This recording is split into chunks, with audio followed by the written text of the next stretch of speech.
Hi, everyone. Thank you so much for being here. We're going to have a roundtable discussion, talking about the role of political education. My name is Jinah Kim, and I'm a professor in communication studies at California State University, Northridge. Next to me is Christine Hong, who's a professor in critical race and justice studies at UC Santa Cruz. We have Ka-eul, who is a President's Postdoctoral Fellow at UC California, Irvine. We have Ju-Hyun, who is a member of Nodutdol for Korean Community Development. And by they are the engagement editor for Real News. And we have Madeleine Han, who is a PhD candidate in American Studies at Yale University. And at the end, we have Brian Becker, who is the National Director for ANSWER Coalition. And so, to just give you a sense of what, we're hoping to, engage with you all in this, roundtable, through a shared anti-imperialist lens, this session will center the insights of junior scholars from Ending the Korean War Teaching Collective and political organizers and activists from the Act Now to Stop War and End Racism, ANSWER Coalition and Nodutdol, who have coupled research and political activism toward the goal of dismantling empire. Aimed at students, many of you here in the audience, and members of the public, the session seeks to promote a broad discussion about political education in the current political climate, centering the strategies and insights gained from previous experiences in political organizing against U.S. imperialist policies on the Korean peninsula and around the world. The session will encourage participants to share experiences, reflections, and visions on engaging students, organizing on university campuses, and collaborating with community organizations. And so the way that we thought that we would start is by having Ka-eul and Madeleine speak to their experiences as doing this work as students. And then we have some pre-prepared questions we wanted to ask Ju-Hyun and Brian to kind of get it started. But then after that, we really wanted to open it to all of you, to have you ask questions or to speak about your experience political organizing. And so, so with that, I will turn it over to Madeleine. Madeleine.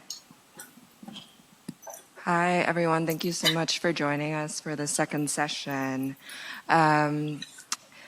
As Jinah mentioned, I'm currently a graduate student, but I think because this panel is about political education, I was sort of thinking back to being an undergrad and how I ended up from that to now doing the work that some of us do with EKW Teaching Collective.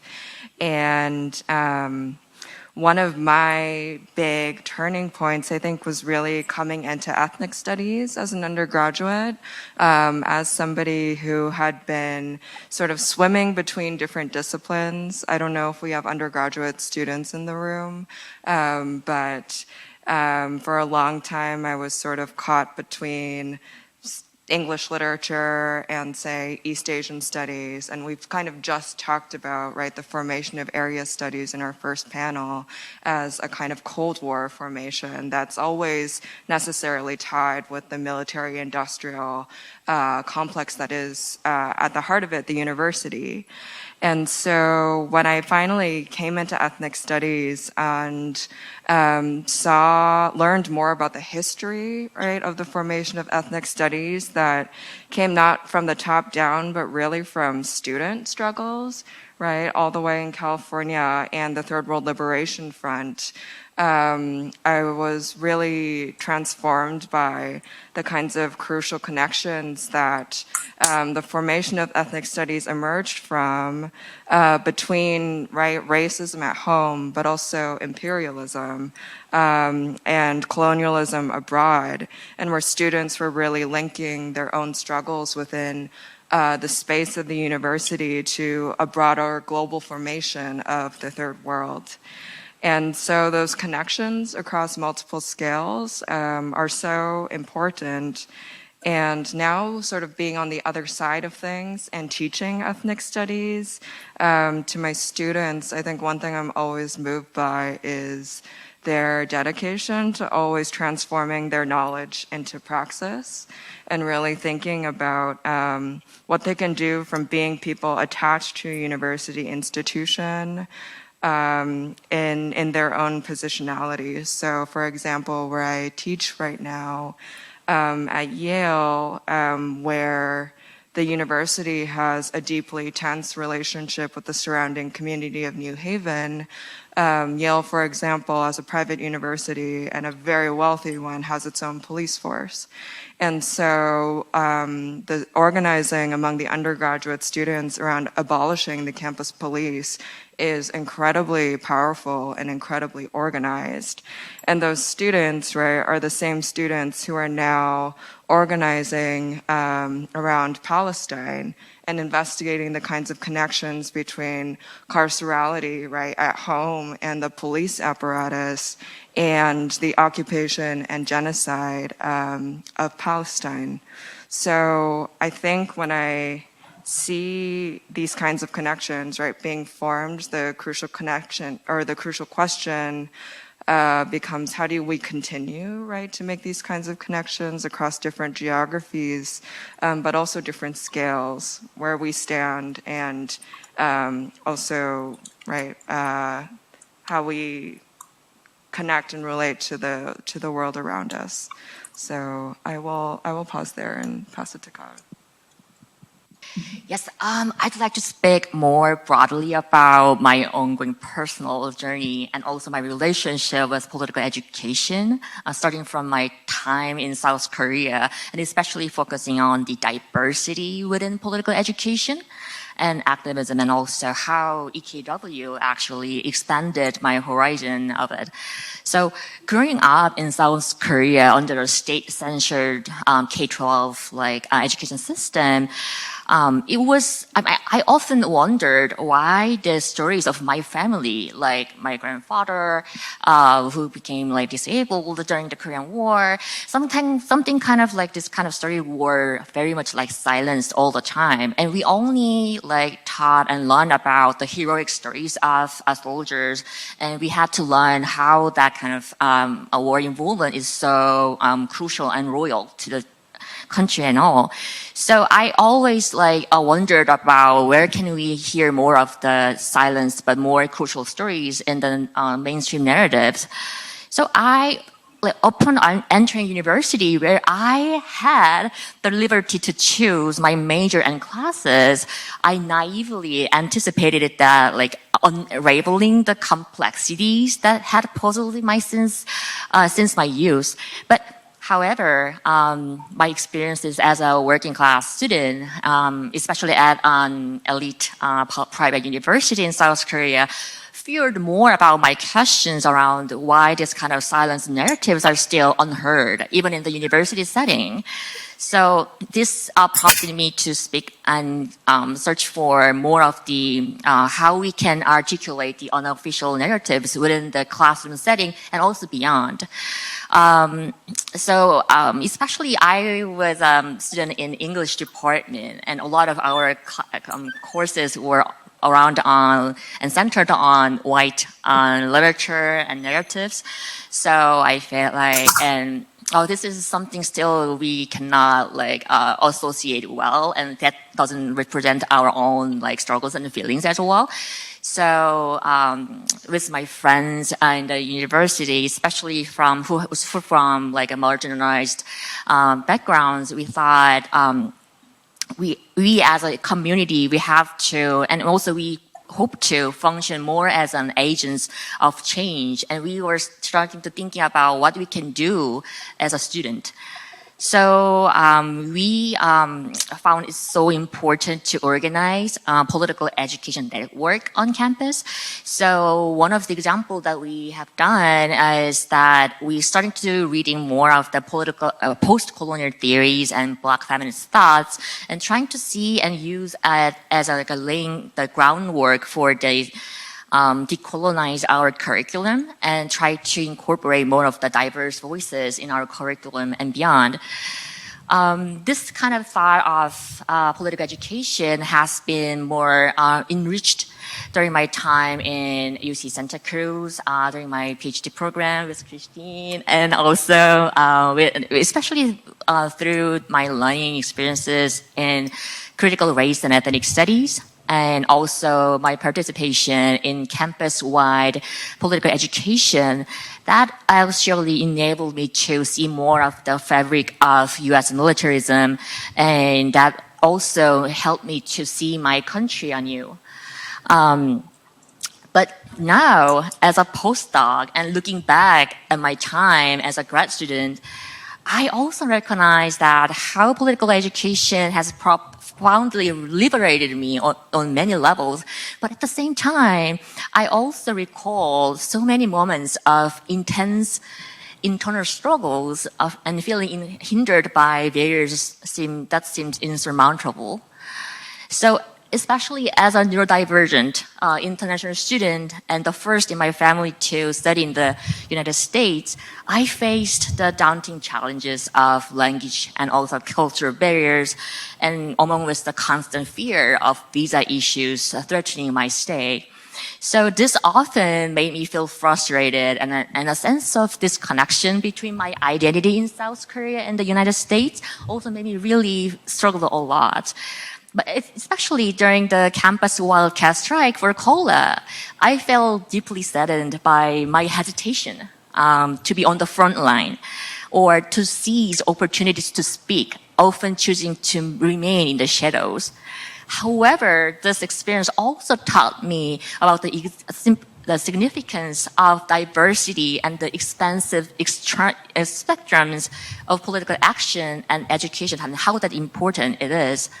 So while we were not at the strike's forefront, I, alongside many of undocumented students and also other international students, we were contributed by like creating leaflets and creating T-shirts or making food, which are all very much significantly important for the political education and also political action.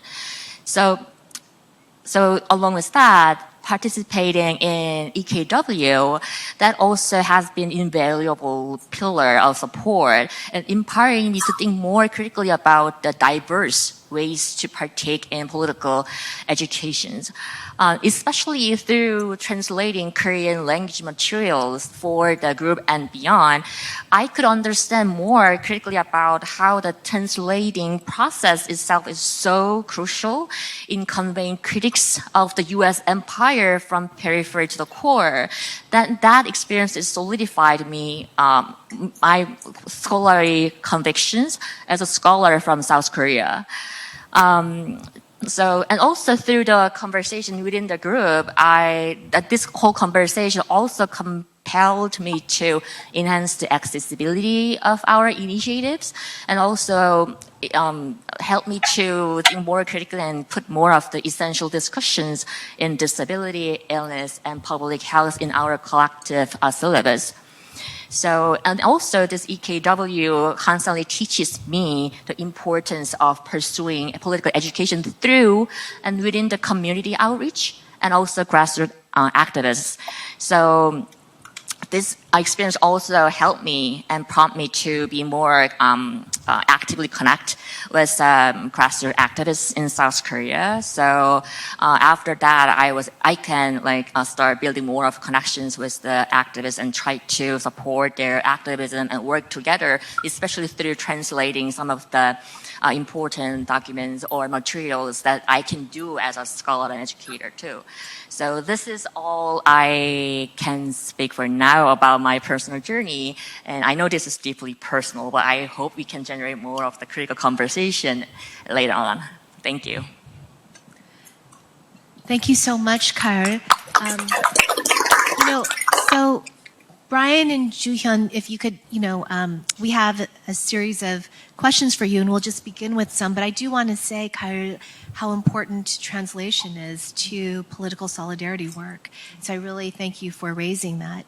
So Brian and Ju-Hyun, we wanted to ask you if you could each speak about the political organizations that you're part of, or in Brian's case, help to profound. And could you speak about your own political educational trajectory? And given the anti-imperialist nature of both ANSWER Coalition and affiliate organizations, as well as Nodutdol, could you speak about the challenges that you've faced in doing and creating spaces of political education in the proverbial belly of the beast?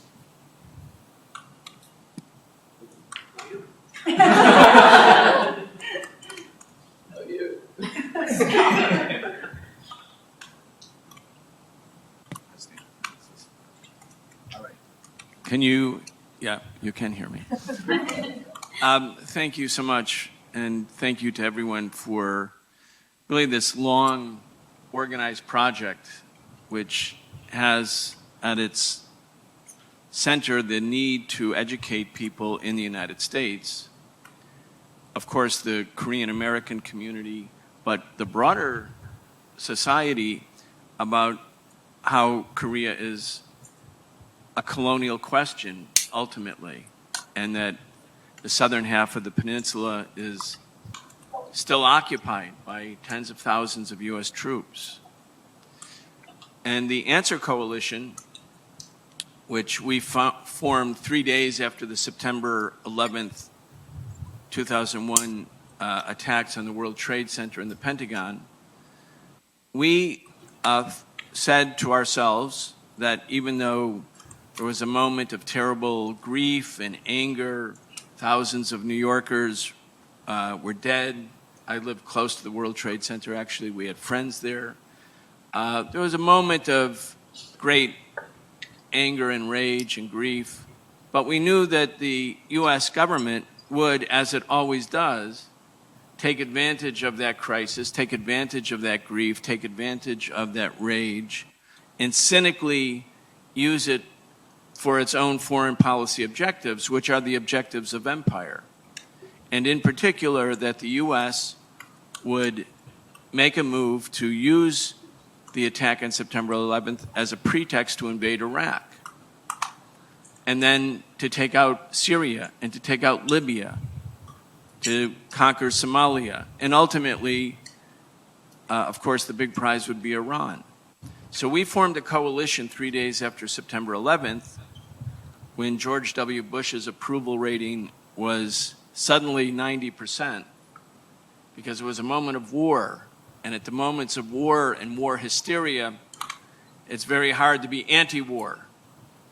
It's easy to be anti-war when the population has turned against the government. But at that moment, it was very hard. But we found coalition partners who were willing to do something that was very difficult, which was to stand up at a difficult moment.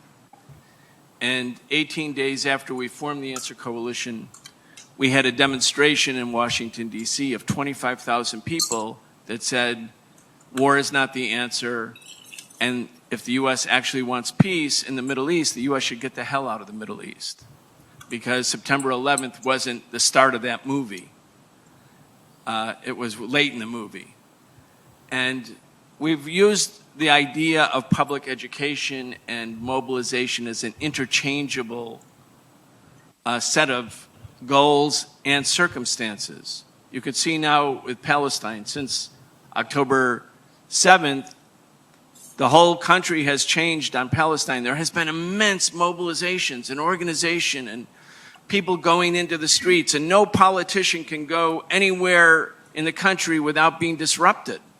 Similar to how it was when I was a teenager during the Vietnam War, where the war had a second front. The front was here in the United States. And the mobilization becomes a tool for political education.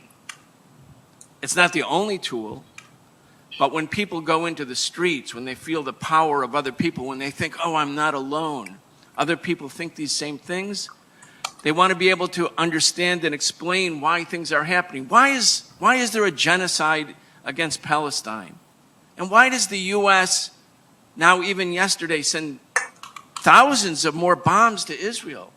The same day that these World Central Kitchen aid workers were targeted and destroyed, Joe Biden said, oh, that was an outrage, and sent thousands more bombs to Israel. People think like Why? Why is this happening? It doesn't make sense. That's the goal of political education, is to be able to help people at the moment that they become engaged in political activity to understand the underlying issue. In the case of Korea, at moments, the issue of Korea becomes very much the center of political discussion in the United States. When Trump went to Singapore and then to Hanoi to meet with Kim Jong-un, and it looked like perhaps there could be a peace treaty where this terrible war that started in June 1950 could have an end. A lot of people were then talking about Korea. But they don't know much about Korea. They don't know the history. They don't know what the real issues are. They don't know it's a colonial question first and foremost. And as a consequence, they had a hard time understanding. Of course, especially people who hate Donald Trump for good reasons, they were being told by MSNBC and CNN that Donald Trump is doing something terrible because he's meeting with Kim Jong-un. Well, Donald Trump did many terrible things, but that was not one of them.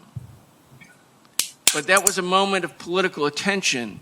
We have to be able to take advantage of those moments to be able to do political education. But how do we get ready to take advantage of those moments? We have to prepare ourselves.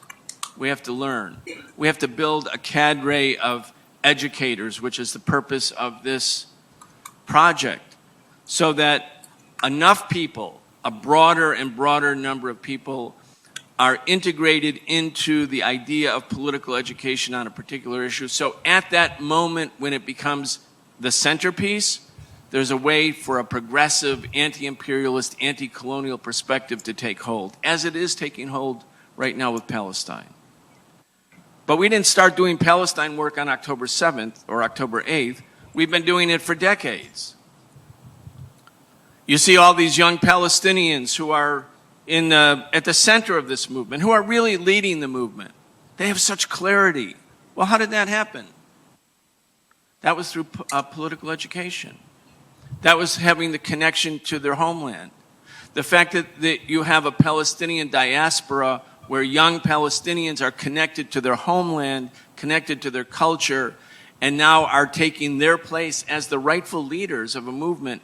That's because of this actually generation to generation continuity in political education that you would not necessarily have seen on October 6th or before, but because of the moment of crisis, it shows itself. In the case of the Korean diaspora, this is one of the reasons I think this project is so important, because it can be the young Koreans who can provide that same kind of clarity, so that when a crisis emerges, when Korea becomes the center of political discussion, it's not simply a small group of people who have been doing the work for ever and ever and ever, but it's this broader section of young Koreans who can stand up and say, I'll tell you about Korean history. I didn't learn it in American schools because the American schools completely distort Korea. I learned it here. I learned it in this kind of grassroots educational project. So the ANSWER Coalition is really that. We are a mobilizing force and a political education force, and we see the two as being interconnected. And without going into other details about how this emerged, I just wanted to at least share with you our perspective of the interconnectedness with political crisis, political mobilization, and political education. Those three elements that are kind of the pillars for creating a progressive pole in society. And so that's why we're so happy to be part of this project.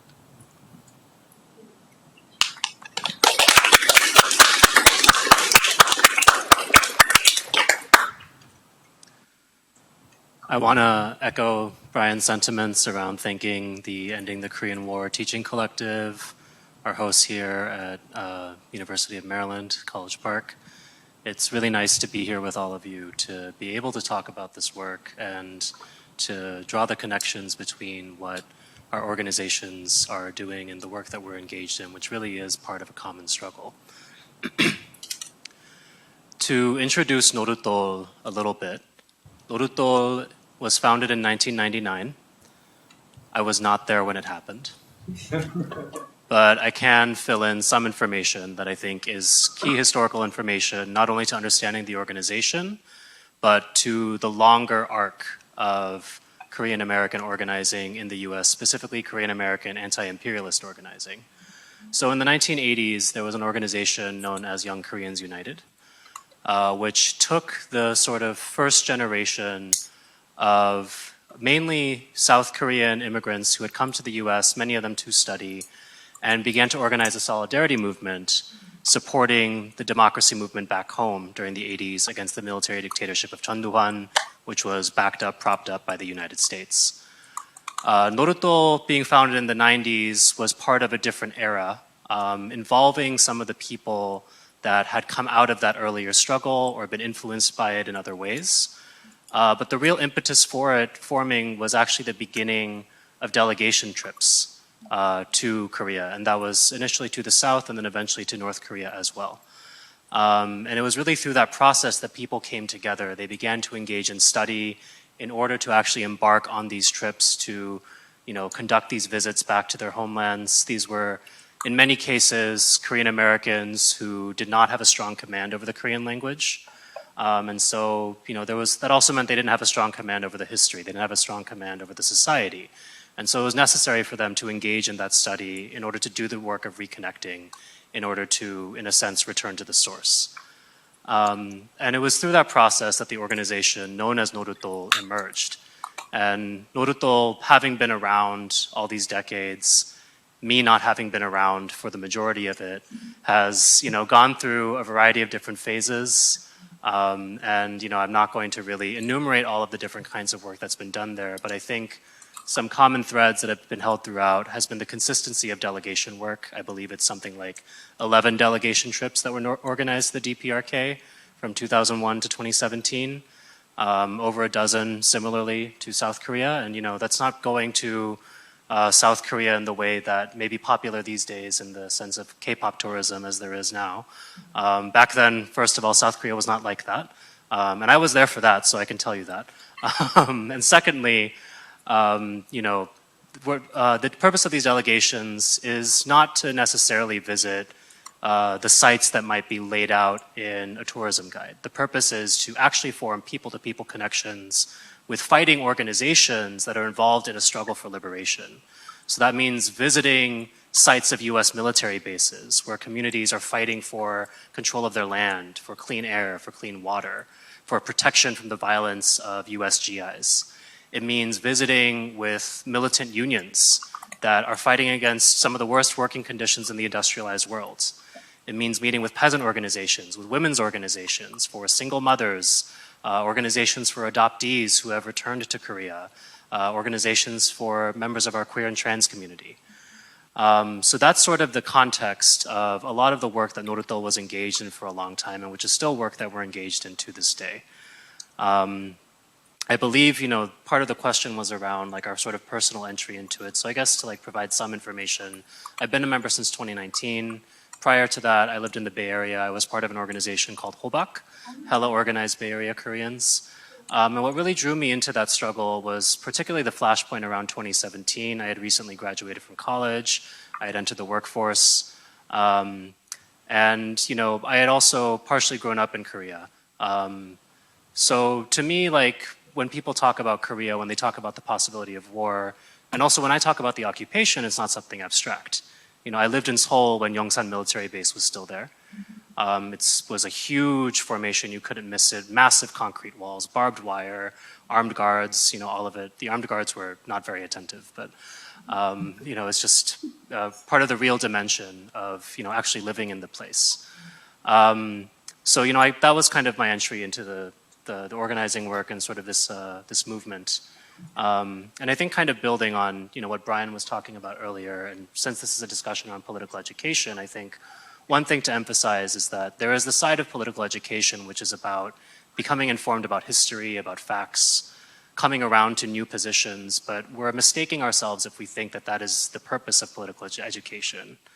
Because the purpose is not to become convinced of something, it's not to hold positions intellectually. The purpose is to participate in the process of transforming the world. The purpose is to become a person that is capable of doing those things, not on your own because you're some kind of superhuman, but because you understand the collective power of masses of people as the agent that makes history, right? We receive an education that talks about history as a bunch of dry things that happened in the past. There were some really cool people who did them, but history is actually a process through which we collectively make and transform reality. And we can either do that consciously or unconsciously. And I'm paraphrasing Kwame Ture here, who is a revolutionary from the All African People's Revolutionary Party, was also previously part of SNCC. And I'm mentioning that because this is an approach to life that has guided revolutionaries, guided people who intend to transform the world here and now for generations. And so our purpose in engaging in political education is not just to become like a bank that is stored with lots of information, but actually to find our way into that struggle, to contribute to that struggle and move it forward, which is ultimately for the purpose of all of our collective liberation, all of our freedom from all the forms of myriad oppression that we live under. So wanted to kind of build on the really important points you were bringing in, particularly around mobilization as a political education tool, because ultimately that is recognizing that human beings primarily learn through our own experiences. And so the work of organizing, the work of political education is to create those transformative experiences that activate more masses of people in struggle.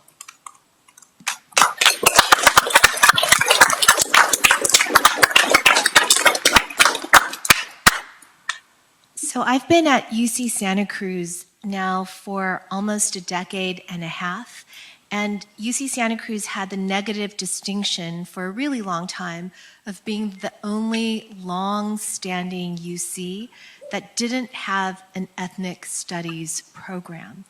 And what was interesting is when I went there, it was on the heels of the Great Recession. A lot of the university was exfoliating its DEI, sort of stuff. And at that moment, students started, they didn't start. There had been this long chain from the late 1960s of students calling for ethnic studies. And a time of institutional austerity is not the time to fight for something, but that's precisely when students started fighting for it. And it was really instructive to see that the institution's understanding and what they were willing to concede to in terms of ethnic studies was, let's keep the curriculum as it is, but let's add a little bit of race and stir. And that's ethnic studies, but that's not ethnic studies. And so we found ourselves having to do the work of political education around the struggle for ethnic studies. California now stands as, it was the first state to require ethnic studies. That's AB 101. And with that law, there has been a lot of work around ethnic studies. And there was huge controversy at the state level around the California Department of Education pulled together an advisory council of people who are long-standing practitioners in ethnic studies. And under the Asian American Studies module, there was a course outline on Arab American Studies. It included recognition and discussion of the fact that Palestine is occupied. It discussed settler colonialism, it mentioned apartheid, and it spoke about BDS. And that particular part of a several hundred-page model curriculum commissioned by the state, I mean, they didn't get paid for this, but they were charged with doing this, ignited a firestorm of controversy. What ended up happening was all mention of Palestine was purged. Several units, because the chief pushback against this was from Zionist organizations, several course outlines on anti-Semitism were added, and every single original member of the advisory council resigned their position. They chose to. But it raised a question because one stance that people had was going back to like, what is ethnic studies? And some people were saying, well, ethnic studies is the 4 different groups, the sort of silos, the 4 silos. But that is where the Third World Liberation Front hit the rubber of the institution. So in its institutionalization, those 4 fields emerged. So I think a more profound question for us in fighting for ethnic studies at Santa Cruz was, what was the animating vision? What was the animating political vision? And it was profoundly anti-imperialist. So if you understand that there's a field that has anti-imperialism as its core, and that insists on studying the struggle and is oriented toward praxis, that is how and why you understand that at a place like SF State, where the students went on strike in the late 60s for 5 months, and a place like Berkeley, where the students went on strike for 3 months, that's why you understand that war and police power was deployed against them. They were challenging the role of the institution in reproducing profound structures of imperialist violence around the globe. And so I think it's really, I mentioned that because, one, there are amazing movements now. So some of the students that were involved in the struggle for ethnic studies at Santa Cruz were the founders of Anakabayan, the chapter in Santa Cruz, Gabriela. These students, they had a course called Filipinx Historical Dialogue. There's another course called, that I worked with students, it's called Undocu Studies. And there's another course called Black Radical University that looks at Black student struggle as part of the Black radical tradition and also looks at Black liberationist pedagogy. And so the question was, how do we, even within an institution that is hostile to it? And ethnic studies has always been not just about studying insights like institutions, but critiquing the institution. And so I mention this because many of those students formed an organization called UC Divest. And there is a profound struggle happening now to get universities to divest from the imperialist war machine. I want to say one thing about Korean studies and Filipino studies. You could understand these also as area studies, but in some spaces, their formation was profoundly like ethnic studies. It was grassroots. So I think about Paul Lim, who's here in the audience right now. And Paul's right there. So Paul was central to a number of spaces, but at Berkeley, there was a space that it was like a YKU kind of space, and it was made up of 1.5 generation Korean Americans who were fluent in Korean, as well as Korean international students. And during a time when Koreans in South Korea were fighting for democracy against US-backed military dictators, they looked around Berkeley and they said, wow, not a single class on this topic. No space for this. And so Paul was part of the community, but worked with students at Berkeley who formed something called the Committee for Korea Studies. And that was a space of political education. And there's something about that formation which was so scrappy. They fundraised. They went door to door in Oakland. And they ended up bringing Lee Young-hee from Hanyang University to Berkeley by fundraising, I think it was like $10,000 or $15,000. But they also met regularly and did their own education. And also, Paul was part of another space that was even prior to that. There was someone named Harry Chung, who Paul and people that we know, JT, Takagi, and others, studied with. And Harry was from South Korea. He was a Marxist. And he had these political education sessions on Marxism and racism.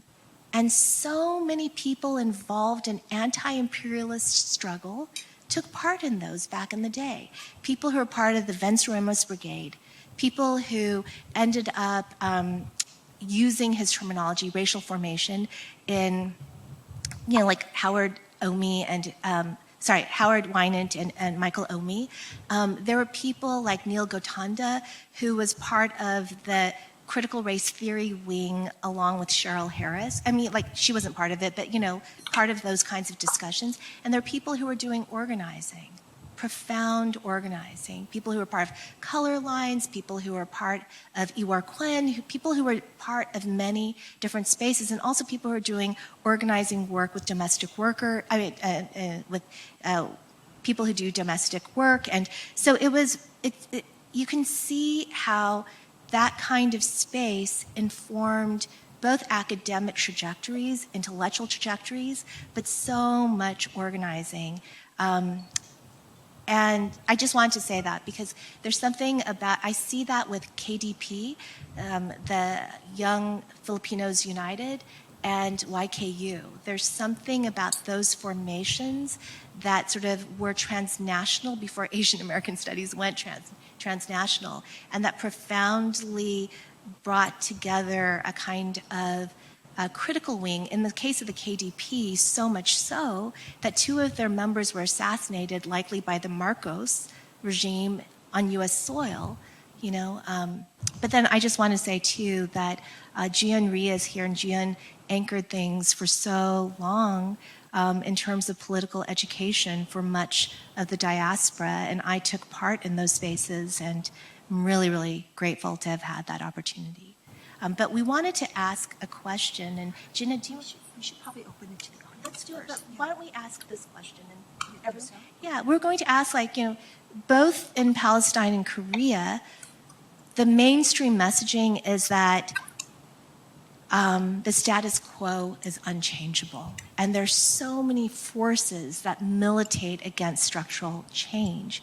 And so how do we break through this in terms of political education? So it's a question that we want to ask the panelists, but also to ask those of you who are here.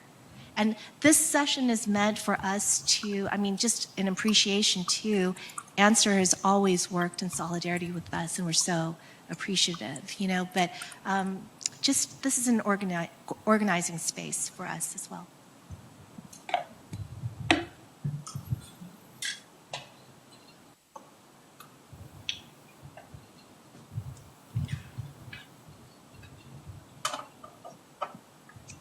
I'm thinking about the phrase "fake it till you make it," and I think that's what imperialism does.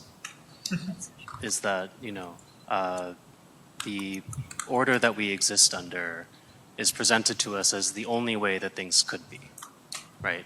And it's often because of some kind of metaphysical quality that gets ascribed to the dominated people. Oh, they can't govern themselves. They're not smart enough. They'll never get along. They have different religions. They've been fighting for thousands of years. Those Koreans are just the bad ones. So the good ones can't live with them, right? And I think we have to understand that, there is really a barrage of this kind of misinformation that comes our way all the time. It's in our education system, it's in our media, it's reified in our everyday conversations. These become part of our deeply held beliefs and assumptions about who we are and how the world works, but they really have no basis, because when you look at the basic facts, they very clearly indicate that in both the case of Palestine and Korea, and really in any colonial situation, the colonial narrative is wrong. People have governed themselves for pretty much all of their existence, except for the blip of the last couple of decades or centuries, which in the scheme of things will ultimately be rendered a footnote when we look at the expanse of the life of nations, at the life of our species, right?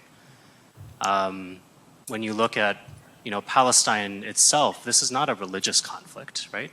It's a colonial occupation. It's a foreign entity that is coming in to steal the land of people who have been living there for generations, essentially since time immemorial, right? And the conflict is not about you believe this, I believe that. It is about land. It's about possession and control of the land. And the same is true in Korea. Because Korea as a country, setting aside the fact that, Korea has been one for over 1,000 years, and that just these last couple of generations are really an aberration in our history. What's going on in Korea and has been going on in Korea is similarly a struggle for land and sovereignty. It's not really about anything else. And this goes back to Japanese colonization in our case, because that's really when the dispossession of the land began, right? That was when you had this situation where a contradiction emerges, where a very small class of collaborators, who are the big landlords, are assisting the colonial project, assisting the colonial occupation, assisting in, extracting rice and extracting minerals, extracting people. And then you have the masses of people who are being dispossessed by that same process. And where did the resistance to colonialism come from? It didn't come from that tiny fraction of collaborators, the people who own the land in name. It came from the people who worked it. It came from the people who depended on it to survive, who had nowhere else to go. And when we look at the Korean War, when we look at the formation of the Republic of Korea, the Democratic People's Republic of Korea, land remained at the center of those processes. Because while on the one hand in the North you had land reform, you had millions of people who for generations had been dispossessed of the land by the same class of national traders, who were suddenly given access to it, given the ability to be able to actually provide for themselves for the first time, to really participate in the governance of their society. And in the South, the same process was in motion, but it was the US military government that intervened and declared itself the sovereign power, that said, you're not going to have people's committees, you're not going to govern yourselves, you're not going to have control over the land.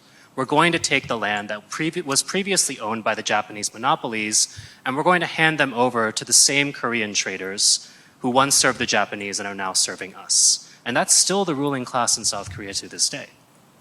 It's the same people.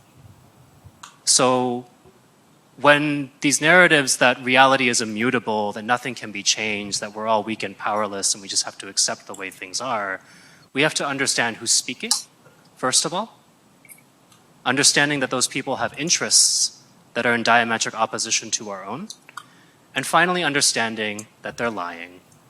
And they're lying because that's the only way that they can make any of this work, right? They just have to repeat the lie until it becomes the truth, but that's not actually how the truth works. That's how delusion works, and all delusions eventually fall apart. So, yeah.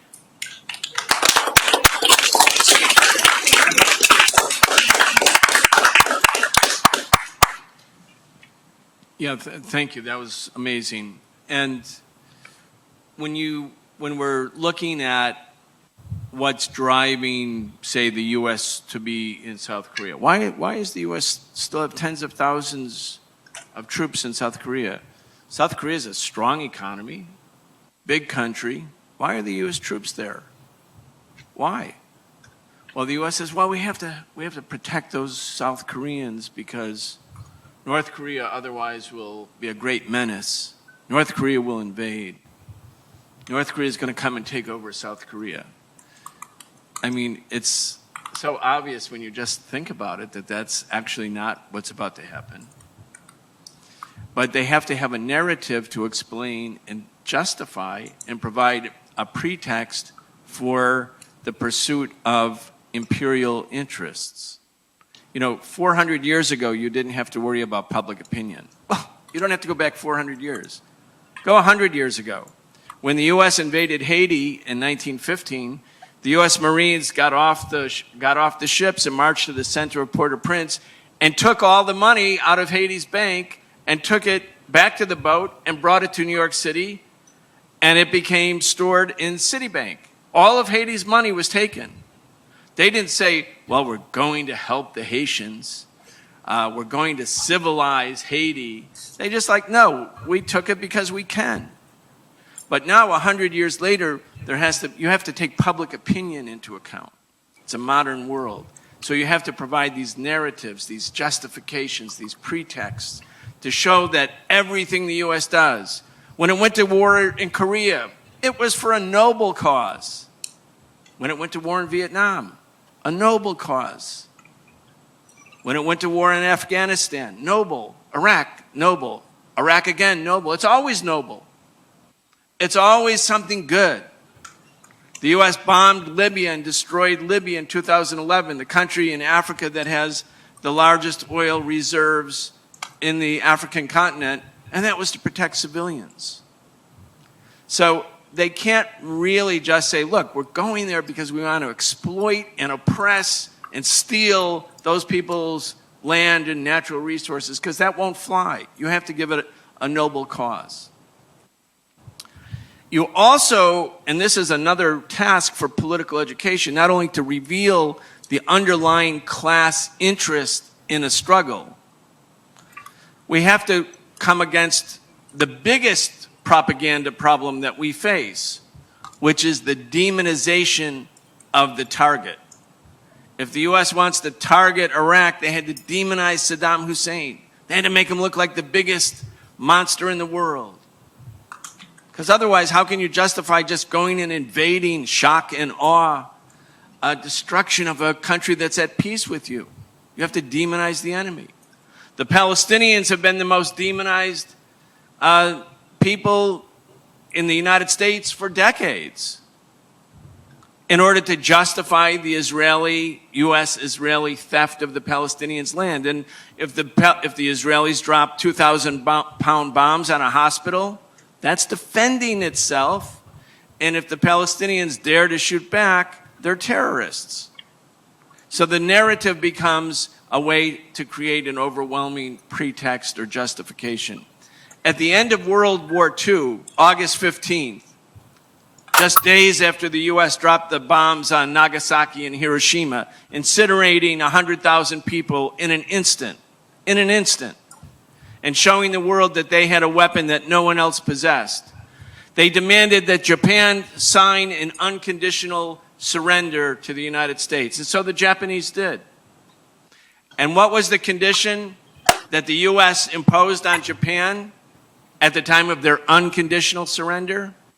That Japan not remove its troops from southern Korea. Why?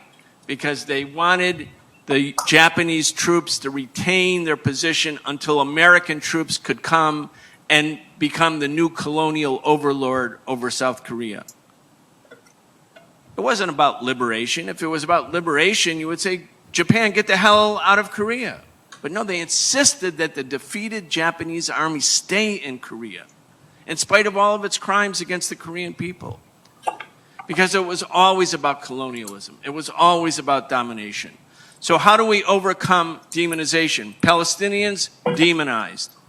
North Korea, completely demonized. You know, I took multiple trips to the DPRK, North Korea. And one of the trips in 2000, we took some U.S.-Korean war veterans. And these guys were old, obviously, but they wanted peace. They were part of the Veterans for Peace or something like that. And I was rooming with one of them in a hotel, and he was like, I got to tell you, I'm still so angry. And I said, what are you so angry about? He said, those people were shooting at me. And I was like, you occupied their country. Like if somebody came and occupied your town, you might shoot at them. If they came and dropped bombs on your... But the narrative was so great that this man, who even was for peace with Korea, still had this emotional anger, and it made no sense, but the narrative is so dominant. The narrative is the enemy is the enemy is the enemy, and you got to hate the enemy. You have to fear the enemy. So the demonization of North Korea is so profound, and the North Koreans always tried to have Americans come. The last time I was in North Korea was in 2013. I walked into a a hotel bar, and it was filled with all these young Europeans. They were there doing whatever they were doing, biking or marathon or whatever, but at the moment they were drinking. And the North Koreans said, well, we want more Americans to come. And I helped start something called the Korean Peace Tours, and we started to send delegations of Americans to North Korea. And the North Koreans always said, seeing is believing. Come and see for yourself. Come and see for yourself. So a few years ago, the U.S. government banned Americans from traveling to North Korea. Why? They don't want people in America to go to North Korea because when they get there, they're going to think like, this is not the evil, demonic, aggressive place that I've been told. They're going to think like, actually, we should end the Korean War, we should sign a peace treaty, we should end sanctions, and we should start to think about the Korean people as friends and neighbors and people we can live with. But in order to maintain the narrative, you have to keep people in the dark, basically. You have to keep them in the dark. Keep them in the dark by keeping them away, or keep them in the dark by repeating the BS, bad sociology, that is spoon-fed to people in order so that if anybody gets up and says, well, wait a second, I just went to North Korea, and I thought it was pretty cool. I liked it. Matter of fact, I wish everybody could go to North Korea. Like if you're a teacher in a school, in high school, people are going to like report you. They're going to report you. They're going to say like, she's an agent of the DPRK. She's repeating the talking points of North Korea. So this is the battle of ideas. The battle of ideas is getting people to come into enlightenment, to have an open mind, to be able to see for themselves. But in order to do it, we have to fight. It's not going to happen without a fight because these enforced narratives are crucial for the maintenance of the colonial project. People wake up, and when they wake up, they're hungry for the truth. They want to know everything. That's what I was saying about Palestine. Everybody's becoming educated about Palestine in the last 6 months, and as a consequence, millions of people are in the streets for Palestine. That never used to happen. I've been organizing in support of Palestine for 40 years, and if we could get one demonstration of 10,000 people sometime, you would feel great. Now it's every day. Like once the light bulb goes on, once people start to understand and move, everything can change. That can happen in Korea. This can happen about Korea as it happened about Palestine. We have to really understand and not be filled with gloom and doom. It's really going to happen. The Korean people are not going to stop fighting. And as a consequence, when this crisis emerges, we have to be ready with our own political education. Thank you.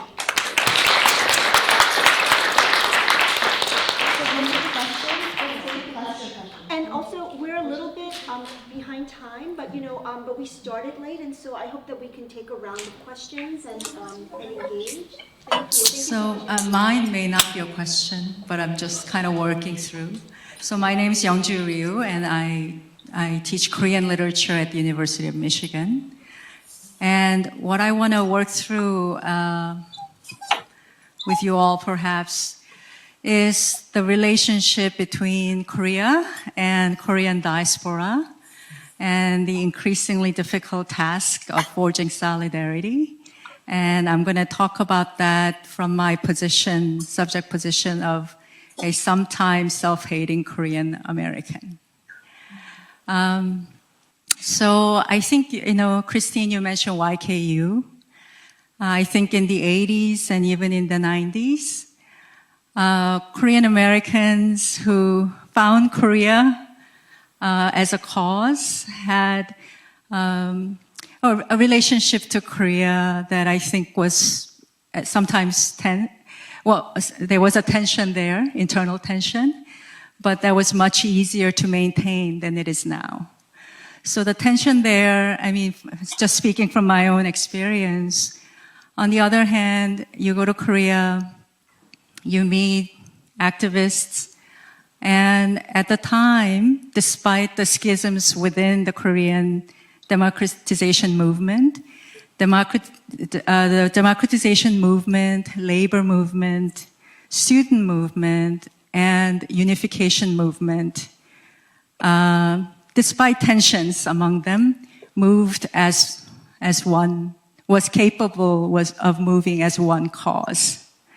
I'm going to submit to you that it's no longer moving as one cause. It is not possible in South Korea for that to happen now. And then as a Korean American, you would meet the activists, and at times you would be filled with abject shame for being American. And other times you would be empowered. And that would also make you feel shame because you had resources that could contribute to the democratization movement in Korea that you felt that you didn't deserve to have, compared to the people for whom you were perhaps going to speak or be allowed or deputized to be able to speak. So that was the nature of my angst. I don't think it's there anymore because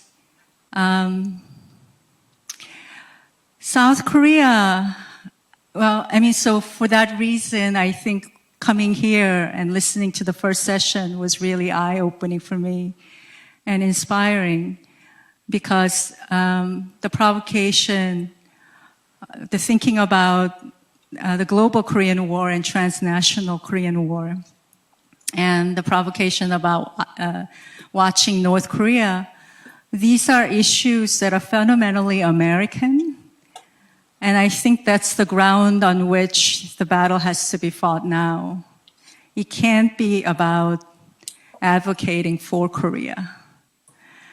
At least not for South Korea.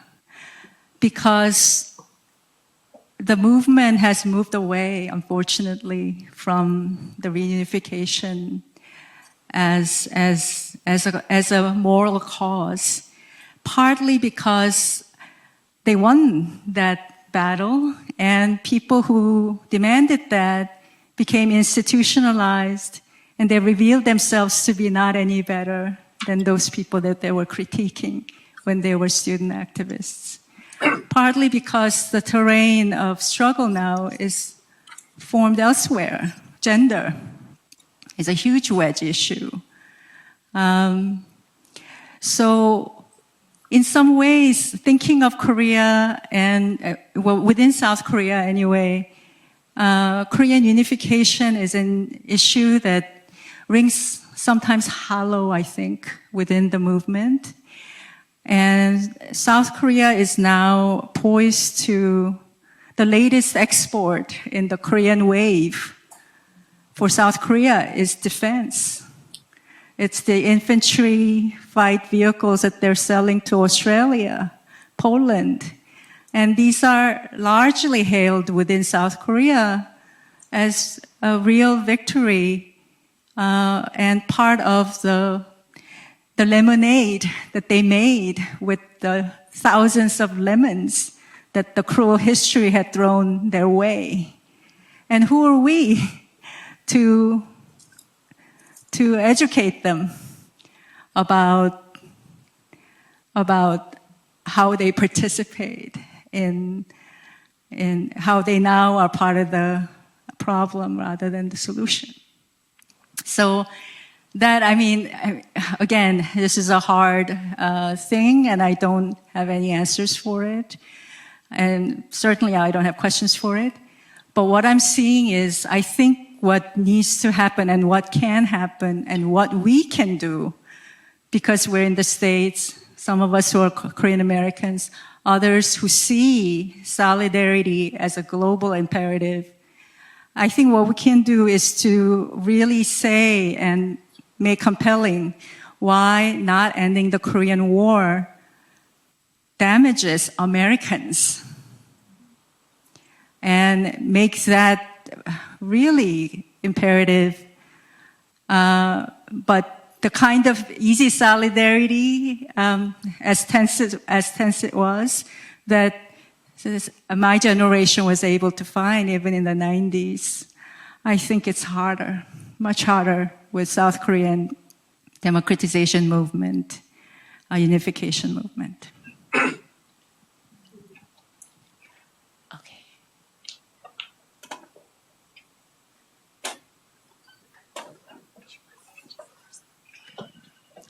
Hello, my name is Justin. Thank you so much for putting together this event and what an amazing panel. I have two questions. The first one specifically directed to Brian, but anyone else could answer as well. So people were talking about how inspiring the Third World Liberation Front was to our movement, right? And also the 60s and 70s in the United States have just seen such a great wave of radical anti-imperialist movement that also have like a mass basis, right? And I was just thinking, I feel like part of what made that possible was that average Americans all around people were getting conscripted to die in Vietnam, right? But we're kind of moving towards a stage of imperialism where the nature of warfare has somewhat changed, in which technological supremacy, reigns. It's everything, right?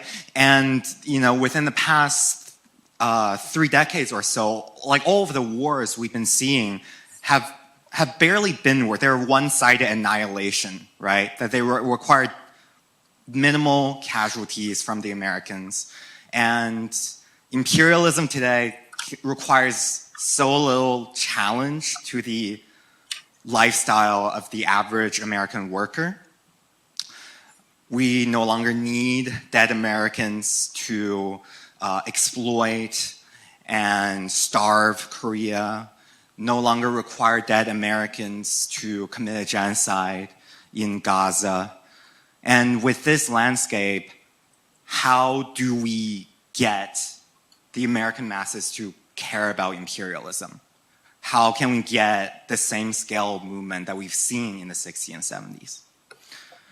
My second question is, so a lot of the panelists today, as well as right now, are involved in academia, right? And I also think with the shift to technological supremacy and also just administration in imperialism, academia seems to be more and more and more an integral part of the imperialist system, right? Speaking as a student here at UMD, right next to DC, our STEM field is absolutely dominated by defense contractors. Our social sciences just is a feeding ground to DC to further facilitate imperialism. In this landscape, how is it possible for us to demand genuinely radical education from university, right? Like, can the demand for ethnic studies that we've seen in the 60s, 70s still be radical today? And how do we do that? So that's my two questions. Thank you. Other questions? Okay. I will thank the panelists, though. My name's Jasper. I'm a grad student here at the University of Maryland in library and information science. And I'm curious for everyone on the panel, but especially the academics, where you see the role of the archive in the work that you do. As someone who's getting trained in that field, I mean, I forget who said it. I really resonated with this panelist who said, the goal of popular education isn't to become a bank that stores all the information. That is the mentality of archivists and librarians generally in the field. So I'm curious, whatever direction you want to take that, that's my field, and I'd be interested to hear what y'all are thinking about it. So why don't we, one more question for you. Good evening, everyone. My name is Quintez. I'm a Bachelor's of Social Work student at the University of District of Columbia. And I, like probably many other students, I haven't heard much about the Korean War or really any studies about Korea. And I like that you mentioned previously intersectionality, because when I think about racial capitalism or even imperialism, it's always blacks as the antithesis to racial disparities. What is your plan to expand this panel to HBCUs like the University of District of Columbia or Howard University, so that we can also be informed about the issues taking place in Korea, in Korea, South Korea, North Korea as well, so that we can be a part of the solidarity movement? Thank you so much. Oh, sorry. Very quickly, so Christine mentioned that students at Berkeley brought Young-hee to the campus in 1989 or 88. So I just wanted to point out that this huge uprising that occurred in the late 80s, you know, the anti-dictatorship movement that throughout Chonduan, you know, Young-hee actually had started his writing much earlier, about 20, 25 years earlier. So he basically wrote in isolation, you know, being like ostracized by everybody around him through a very dark period. But because he persevered, I mean, that entire movement looks back to him as being sort of the intellectual father. So when I think of this time now and the role of EKW, I think it's a similar kind of role, because it is creating, you know, a foundation upon which, you know, we are keeping hope alive for peace in Korea, you know, and someday some form of reconciliation on the peninsula. So I think as hard as things are now, I think it's just really so important that you keep doing what you're doing. And so I applaud you all. And also the great meal. That was good.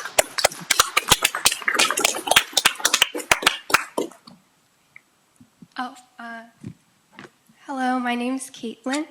I'm a junior at Johns Hopkins.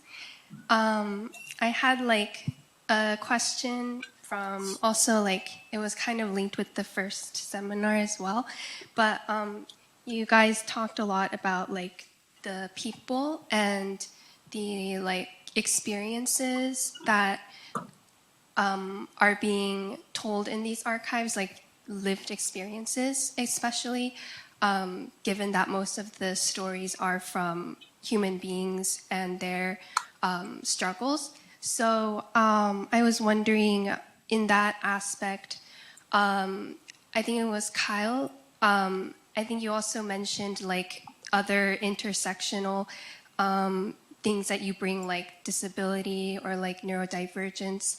I was also wondering like where transgenerational trauma might fit in your like syllabus or like your specific like advocacy activism group, and I guess what kind of ways, how would we be able to address the trauma that comes from like war or other like very terrible happenings?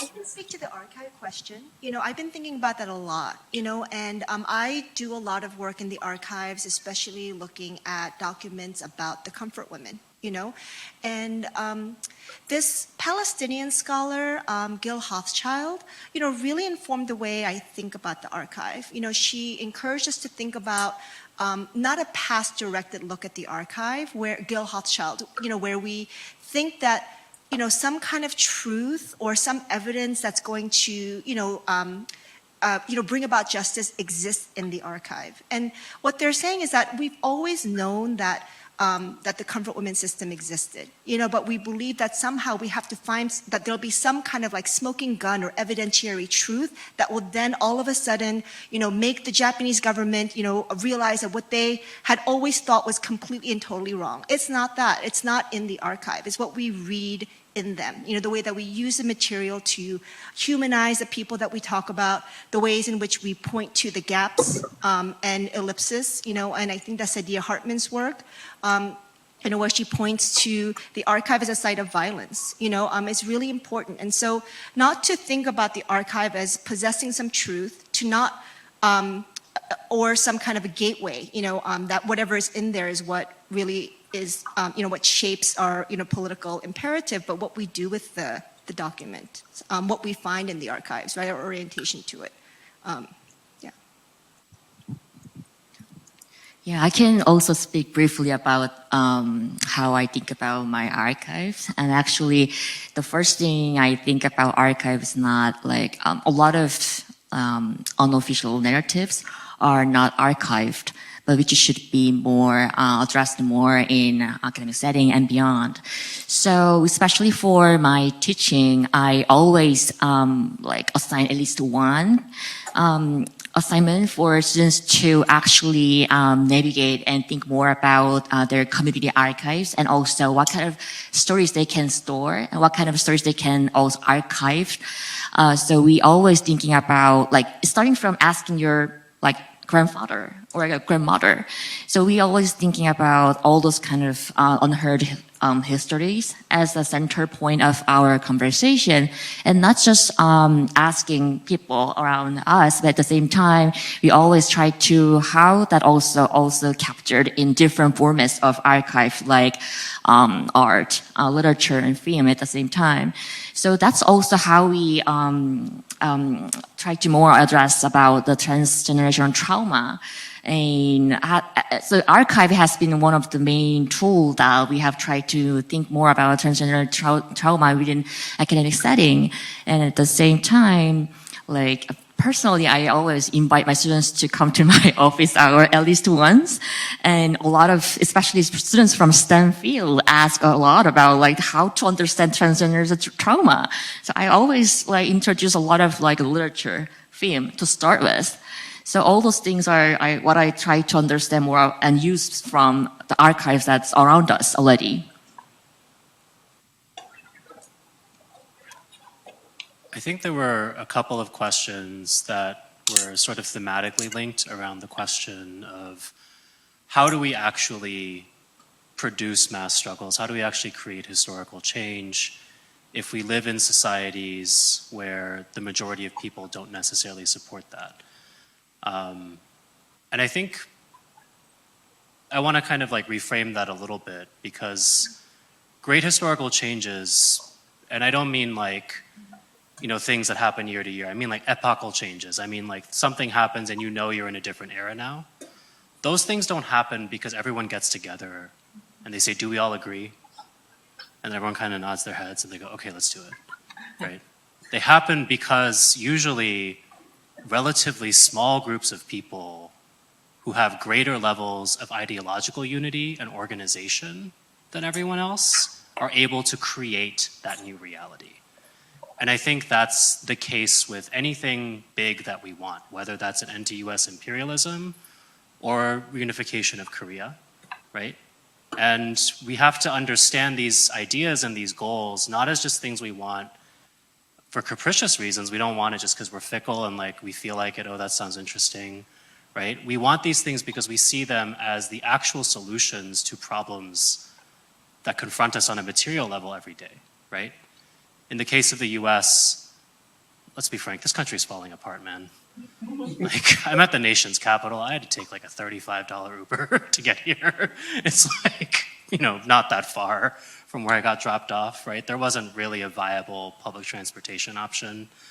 I could name so many other problems that, are just in this society that really don't need to be that way. And a big part of it is because so much of the wealth of this country, when it's not being pocketed by billionaires, is being poured into war, is being poured into policing, right? And so if we want those things to change, we need that change in paradigm. If we understand that these problems are inherent to the system, then we need to fight for a new system, and we need to know what that actually is, right? And I think that's kind of the mentality that we need to have. It can't just be oh, we'll wait for everyone to agree and then we'll do it. Because that's the thing that's not going to happen, right? But also people's opinions are not fixed, right? They reflect the conditions and the reality around them. When those conditions change, when that reality changes, their beliefs also change, right? And if we're producing a world that is better than the one that we started with, even people who disagree with us today may not feel the same way tomorrow, right? And kind of connecting that back to the question of Korea being one country again, to me, that is fundamentally at the core of so many problems that we want resolved in Korea that may not appear to have anything to do with that, right? Like a huge part of the struggle in South Korea right now, the struggle of the unions against, the president who is using the office of the prosecutor to conduct this essentially like a prosecutorial war against the working class and its leaders, right? There have been over 1,000 members of the construction workers union alone that are under investigation right now, right? And what is the tool that gets wielded against them time and time again? It's that, oh, you guys are North Korean agents, right? You want better wages, you want people to not have to work double shifts, you want overtime, you want maternity leave, whatever it is, North Korean. Only explanation, right? And so we have to recognize like what a real barrier that kind of anti-communism is, what a real barrier the ongoing war is to every single issue that not only we value and care about, but that would really improve the lives of Korean people. It goes back to the war, it goes back to the occupation. And if we understand those things, then we have to fight for them and we have to say it even if it may not be popular in this moment, right? Understanding that that will change, There was so much support for getting the US out of Korea in the 80s and the 90s. It may be a little bit different now, right? Conditions have changed substantially, but that doesn't mean that it's going to remain this way forever. Because things in Korea are not going to get easier. South Korea, frankly, has picked the wrong side. The US is in decline. The contradictions in South Korea are also going to escalate. And as those things change, we're also going to see that the way that people perceive and think about things now will also change in time as well. And we have to play a role in actually shaping the real conditions that are going to bring that out. Lastly, just wanted to throw in my support for bringing this panel around to HBCUs. I think that's a great idea. I think, there's so many links that we can draw there. And also, we're not just fighting for like US out of Korea or the Pacific. We want AFRICOM out of Africa. We want all the military recruiting personnel that are targeting black and brown schools to not even go somewhere else, to just stop. Like we don't want like all the money in our municipal budgets being poured into policing. They closed the library on Sundays in New York because the NYPD got paid like $200 million in overtime or something last year. And, like they're literally cannibalizing our cities, right? And if we don't stop this, like eventually they will be physically eating you too, so.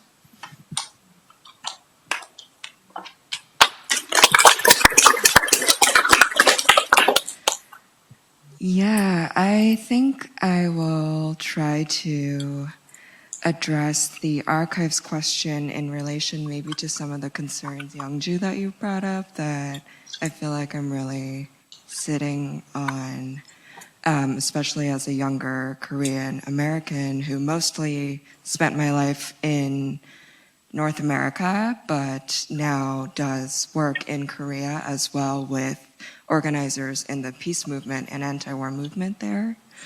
So in relation to the question of archives, in addition to archives being institutionalized, archives in particular being sites of violence, Ka-eul, you also talked about your own work in teaching and the EKW syllabus and trying to sort of collect archival materials from wherever you are and the world around you. And I think one of the sort of flip sides of the violence of the archive are also thinking about how rich our community archives are. And though they don't necessarily operate under the same kinds of institutional logics of how the archive is ordered, so many of these organizations that I've come to know in Korea have incredibly rich archival material just like sitting right in their offices that hasn't necessarily been organized or filed in any particular way or even necessarily made accessible, but they're there.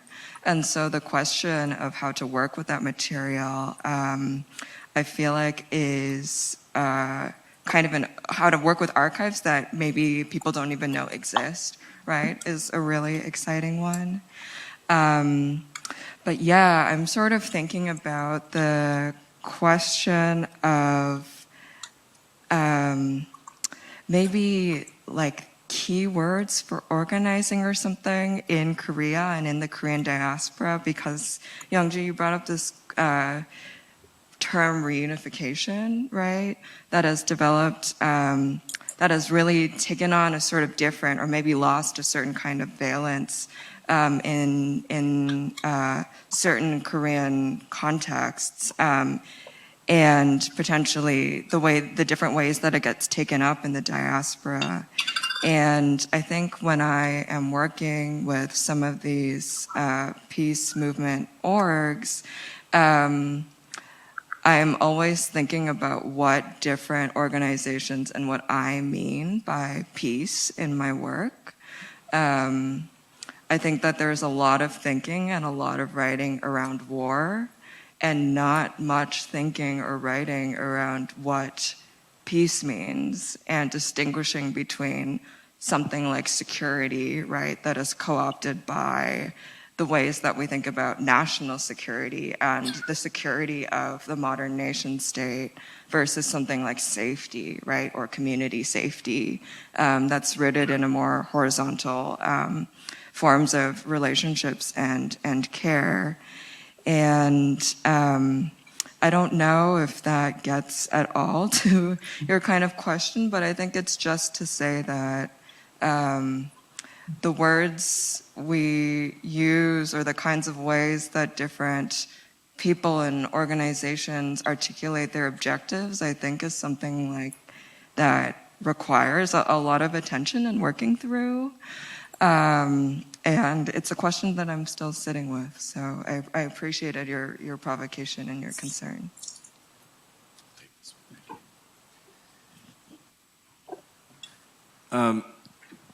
I'll go back to your question about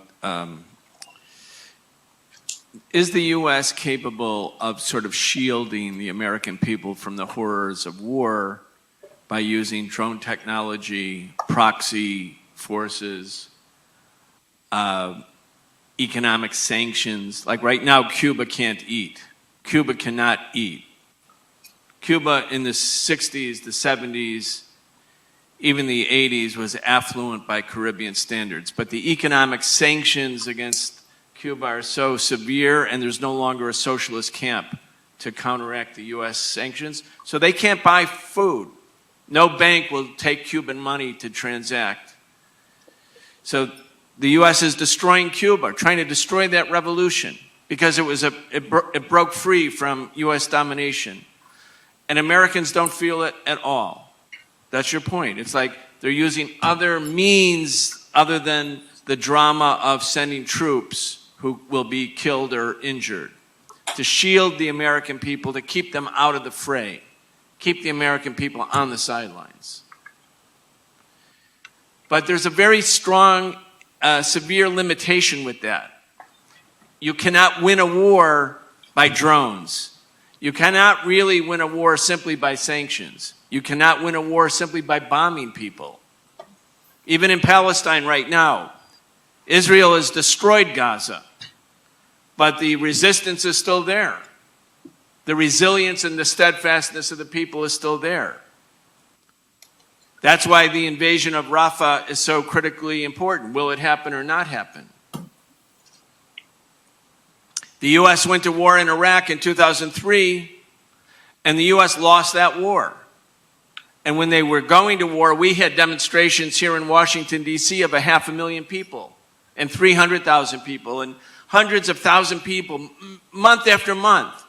And then because the U.S. was able to overwhelm the Iraqis in 3 weeks, they rushed to war, they crushed the Saddam government, it ran away, it went into hiding. George W. Bush got on an aircraft carrier and said, "Mission accomplished, we did it." And then the Iraqi people started resisting and resisting and resisting, and thousands of Americans died. And the U.S. was driven out of Iraq. The U.S. does not control Iraq. The government outside of Iraq that has the most influence in Baghdad right now is Iran. In 2001, the U.S. invaded Afghanistan with tens of thousands of American troops. And after 2 months, the Taliban offered to surrender. They offered a deal to Donald Rumsfeld behind the scenes. They said, in exchange for amnesty, we'll lay down our arms. And Donald Rumsfeld said, no, we don't negotiate with terrorists. And 20 years later, the Taliban is the government. The U.S. could not defeat the Taliban, could not defeat the Iraqis, could not defeat the Vietnamese, couldn't really defeat the Koreans either. The North Koreans finally signed the armistice 2 months after the Joint Chiefs of Staff of the Pentagon informed the Chinese government that they were going to start dropping nuclear bombs all over China and Korea unless the DPRK and Chinese agreed to the armistice that was signed July 27, 1953. The U.S. can't win these wars, actually. They can't win the wars. And we have to really recognize that at a certain point, if the U.S. is compelled in a losing situation to draw again on sending young Americans, young men and women to fight, the anti-war movement in this country will take off. Joe Biden says, we have to fight those Russians in Ukraine. We have to. It's noble. It's great. But we're not going to send any Americans. We want the Ukrainians to die. Well, if he was to send even 1,000 Americans tomorrow to Ukraine, it's not just that Russia would say this is a NATO country intervening. The American people would go into the streets. They will not have it. There is this kind of latent anti-war sentiment that is, in fact, a restraint on U.S. imperialism, because you actually need ground troops to win wars. Also, we don't know where we are in the historical continuum. Like, things have gone up and down. No doubt about it. Consciousness has gone up and down. Consciousness always ebbs and flows. But let's just think about the last 20 years again. In 2001, it was the dot-com bubble burst. In 2007 and 2008, the U.S. capitalist system and thus the global capitalist system melted down. 4 years ago, during COVID, 60 million Americans lost their job, and the U.S. government had to intervene and spend trillions of dollars of debt that now exists as debt. It's 97% of the entire U.S. GDP is equal to the amount of debt that the U.S. government now has secured for itself. Will there be another economic crisis in 2 or 3 or 4 years? Yes, there will. Will it be severe? Yes, there will be. What about climate change? Climate catastrophe is getting worse. AI under the control of the banks and the corporations, they're very happy to lay off all the skilled workers and replace them with machines. Well, where do those skilled workers go? The people who had great jobs 5 years ago, they're becoming redundant, unnecessary skilled labor. And the capitalist system doesn't give a damn about individuals unless it can use them and exploit them. We're heading towards social, military, and economic catastrophes unlike anything that any of us have experienced. So you never know where you are in a historical continuum. Does radical transformation happen frequently? No, it doesn't. But it does happen. It happens under some circumstances.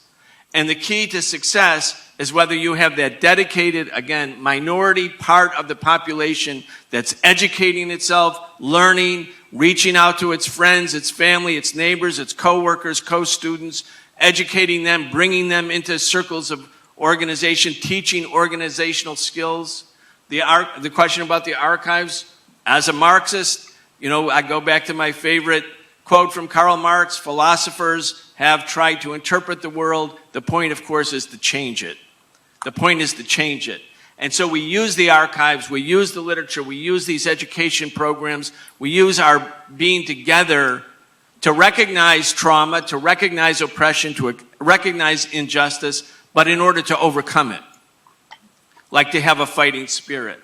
And that's what we are sort of premised on.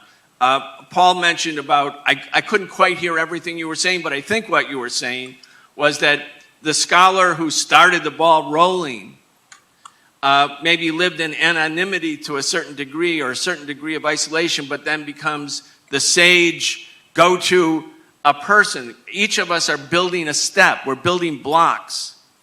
And we're going to have setbacks and retreats, and things aren't going to go great all the time. But each generation's, the Young Koreans United, that whole project was such an important step. Nothing like that had happened before in until the 1980s.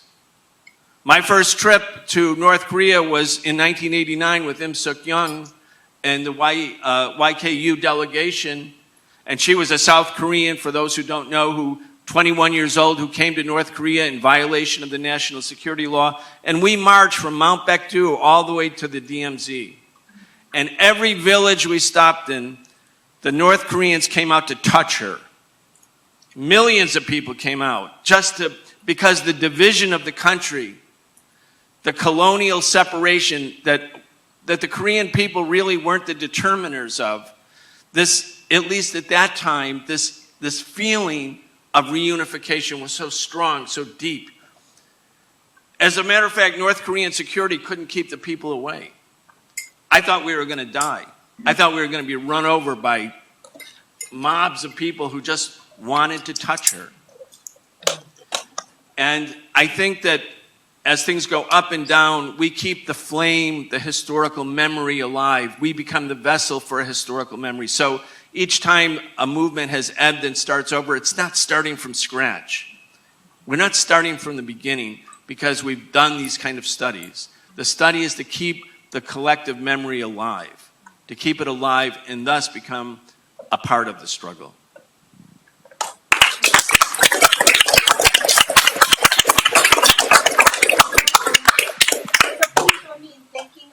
Did you want to say something? I'll just say one thing about the ethnic studies. The ethnic studies. Is this working? Yes. Yeah. The ethnic studies question. You know, it's, you were saying that, you know, there was a kind of palpability to the movement in the 60s and the 70s. And, but it's an interesting question for us who are practitioners in the field, who are thinking about it right now as it's expanding. Its expansion actually represents a profound moment of danger. It's being co-opted right and left. You know, like Barry Weiss of the New York Times has been funded by Harlan Crow, you know, and also Chris Rufo to develop this thing called the Foundation Against Intolerance and Racism. And they've put out their own ethnic studies you know, curriculum. And within the UC system, some people within the system have tried to pressure us to adopt that. So it's a real question right now, but I think there's something that can be distilled from earlier struggles and really trying to thinking about the origins of ethnic studies is not about going back. To some degree, it's actually recognizing something that wasn't necessarily institutionalized. And so the one thing that I'd say is, you know, last year I was part of the launch of something called the Institute for the Critical Study of Zionism. And that institute has adopted a kind of ethnic studies method. And what is that? It's that systems and structures of power, capitalism, Zionism, imperialism, that systems and structures of power should actually be critically studied from the perspective of those who are most impacted. That's a very interesting method, and it's a method that tilts toward justice.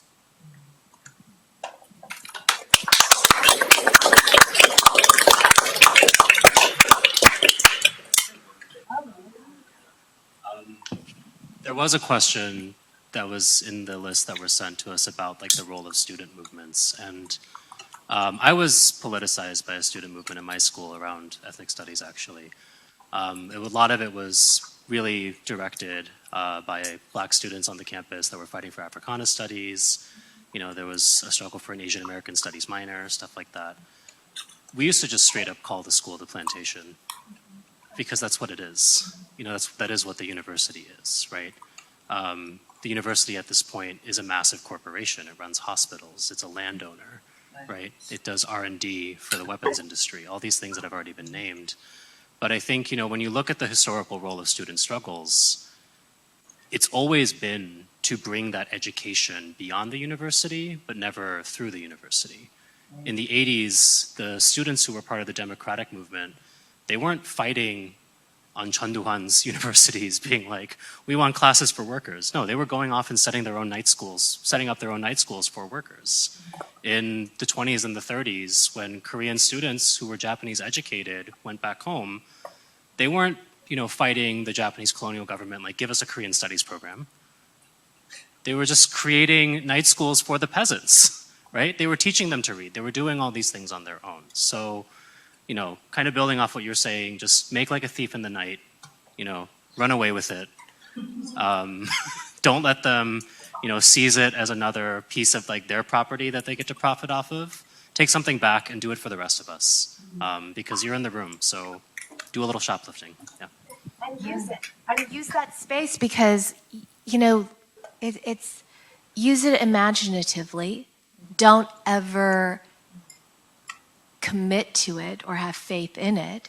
But, you know, I mean, it's one of the things that we did as the first iteration of the Ending the Korean War teaching collective was the Alliance of Scholars Concerned About Korea.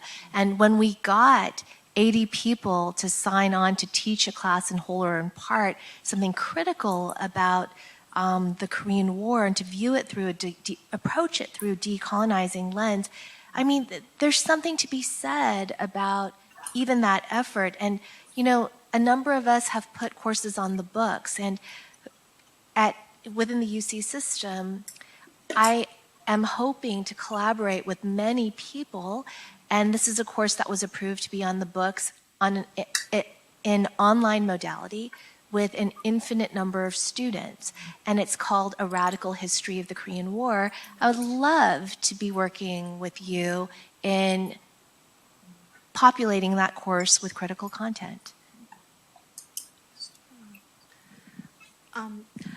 The only thing I wanted to say is when we put that question together about the student, one of the discussions that we had was how for many of us, being a student is such a privileged space. You know, my father and my mother never got to be students, you know, and so really thinking about the university as a site that produces elites that end up taking over and shaping the narrative in a particular way. And so really kind of parsing out what it is that we mean by students that have the potential to enact revolutionary change or be a part of social movement. And for us, a big part of it is about maintaining that desire and will to continue to learn. You know, that's a really important part of the student process, right? It's not about your role in the university.